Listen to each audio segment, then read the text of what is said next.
Hello everyone, I'm Dawn King. Welcome to CVLC Sunday School. The theme for this month is kindness. Theme of the week, be kind to people who are different than you. I'm going to take my offering and place it in this little barnyard that I think you also all have, and I hope you will all join me by doing the same. Have a great day.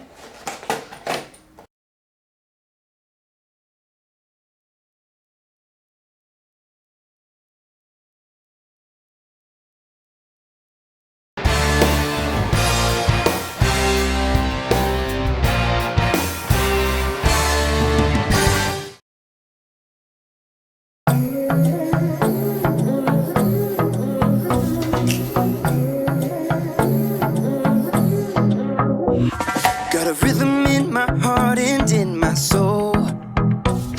Got a reason for this joy I can't control. I wanna sing, I wanna dance, and give everyone a chance to hear about this endless love I know. Oh, what you give to me is not for me to keep. It's for the world to see your love.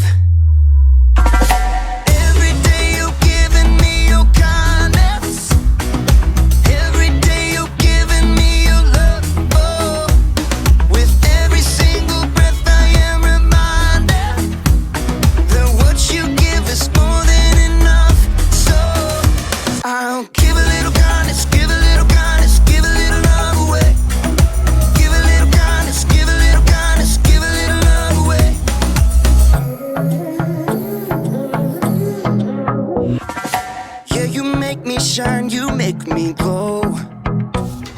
You pick me up when I am feeling low. I wanna sing, I wanna dance, and give everyone a chance to hear about this endless love I know. Oh, what you give to me is not for me to keep. It's for the world to see your love.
What's up, people? I am Haley, and I hope you came to cheer today because I am and always have been a super fan!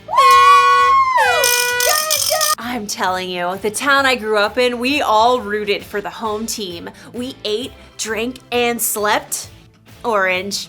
And whether we were there in the stands or watching from home, we cheered our hearts and our lungs out for our team. That's what's called kindness. Kindness is showing others they are valuable by how you treat them. And if you're wearing orange like me, you can expect some first-class treatment. But if you're wearing blue, then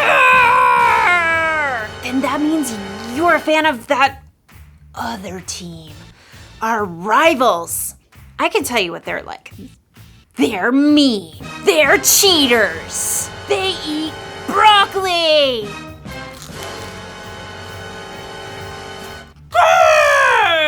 They're pretty scary. I've actually never met one in person, but that's what I've heard. I am not a fan. Not a fan. You know, if I saw someone on that blue team lying on the side of the road, you know what I'd do? I'm actually not sure what I would do. I'm not sure. But today's Bible story will help us know what we should do. Broccoli!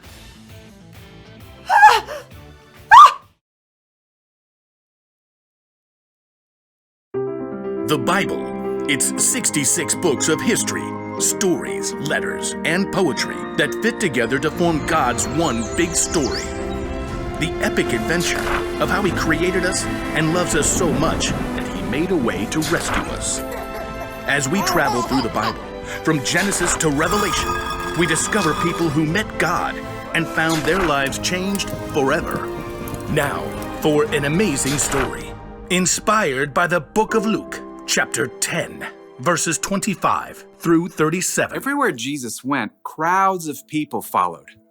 His popularity made the religious leaders kind of nervous, how he turned their expectations upside down. What is he up to anyway? So they began to look for ways to trip him up. One day, a law expert saw his chance to test Jesus. Teacher,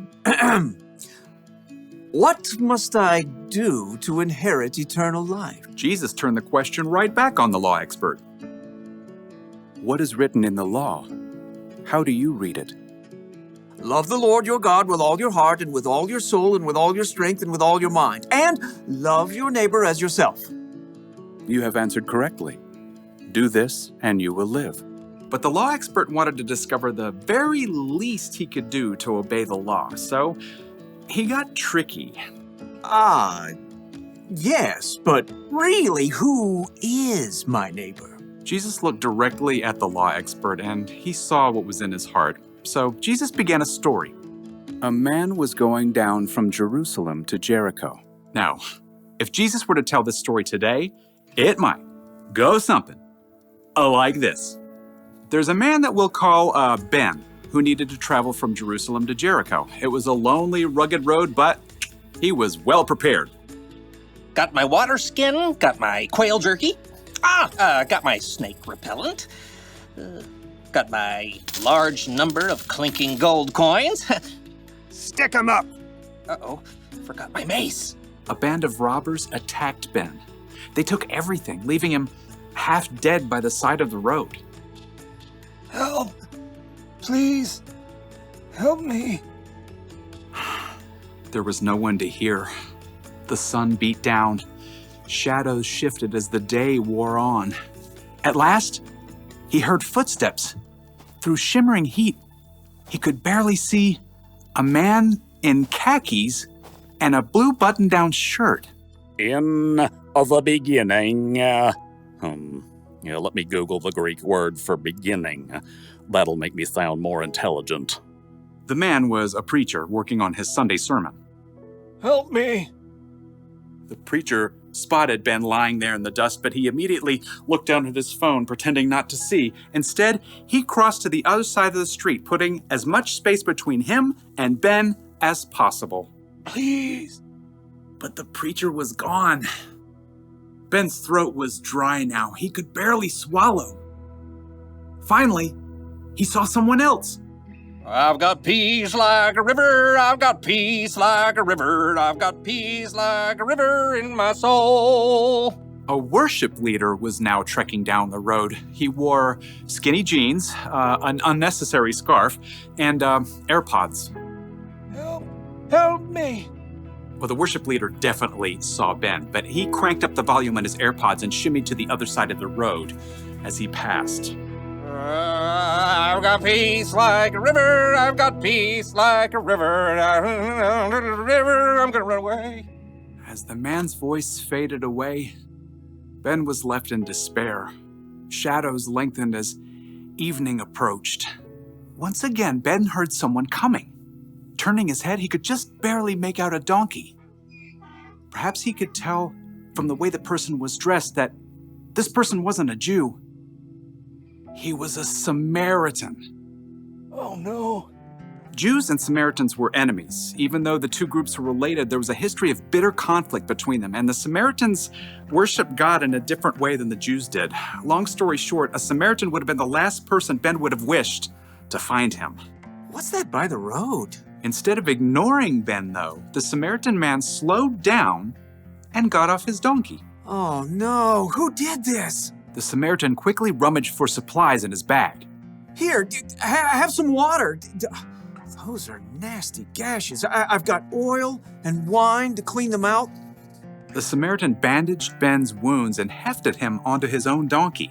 Steady, steady. Hey, wrap your arms around his neck, like this. By the time darkness fell, the Samaritan brought Ben to an inn where the injured man could recover. Thank you. Thank you. In the morning, the Samaritan gave the innkeeper some money. Please, take care of this man. I'll return and pay you back for any extra expenses. Goodbye. Thank you. When Jesus finished the story, no one said a word. He looked directly at the law expert. Which of these three do you think was a neighbor to the man who fell into the hands of robbers? The law expert fidgeted. To admit that the Samaritan had acted as a true neighbor was to say that everyone is a neighbor, no matter how different they may be. I suppose, in this case, one would have to say, the man who had mercy on him. Go and do likewise. Jesus' story was clear. Love your neighbor as yourself isn't limited to just the people in your neighborhood. Your neighbor means anyone who needs you to show them God's love.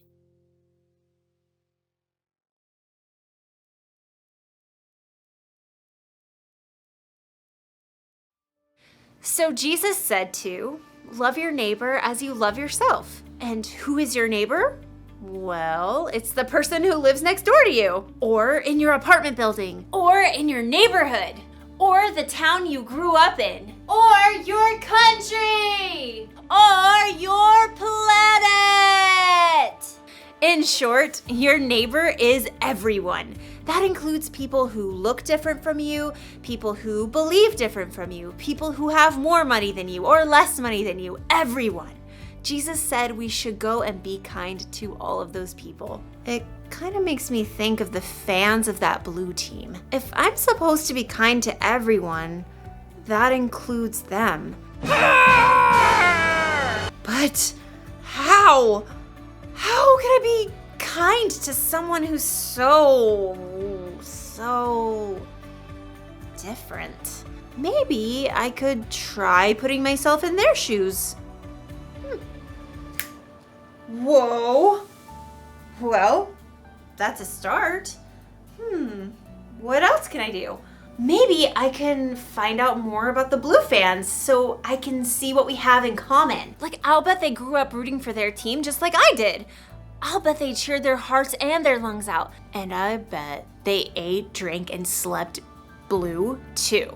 Maybe we're more alike than we think. Or maybe we're just different, and that's okay.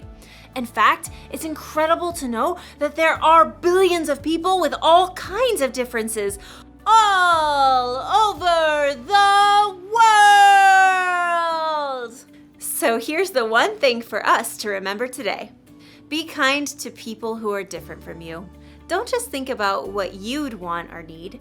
Put yourself in their jerseys and think about what they'd want or need. It really is possible to be kind to everyone.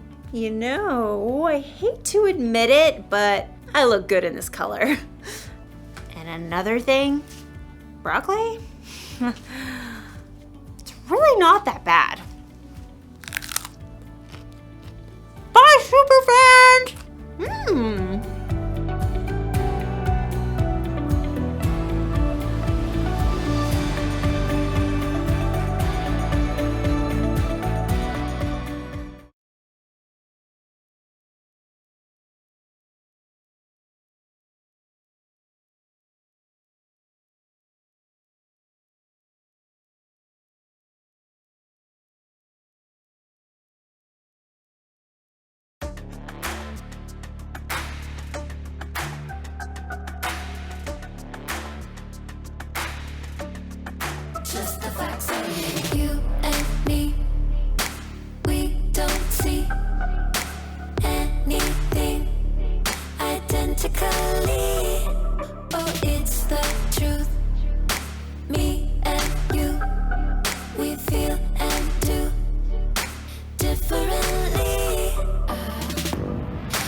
don't look like me, don't act like me, don't even think a thought like me. But you matter to me, definitely. It don't matter, cause you matter. Kindness fits everybody. Everybody wants kindness. Kindness serves everybody. Everybody needs kindness. Kindness fits everybody. Everybody wants kindness. Kindness serves everybody. Everybody needs kindness. Why do we always run and hide? Pick our sides. Say we tried. Irrationally, we scream and shout. Get it out. We keep our doubts indefinitely. But now I think it's time we walk across these lines. You don't look like me, don't act like me, don't even think a thought like me. But you matter to me, definitely. It don't matter, cause you matter. Kindness fits everybody. Everybody wants kindness. Kindness serves everybody. Everybody needs kindness. Kindness fits everybody. Everybody wants kindness. Kindness serves everybody. Everybody needs kindness. The world we want won't happen in our blindness. No, I'll do my part and meet you here with kindness. 2, 3, 4. You don't look like me, don't act like me, don't even think a thought like me. But you matter to me, definitely. It don't matter, cause you matter. Kindness fits everybody. Everybody wants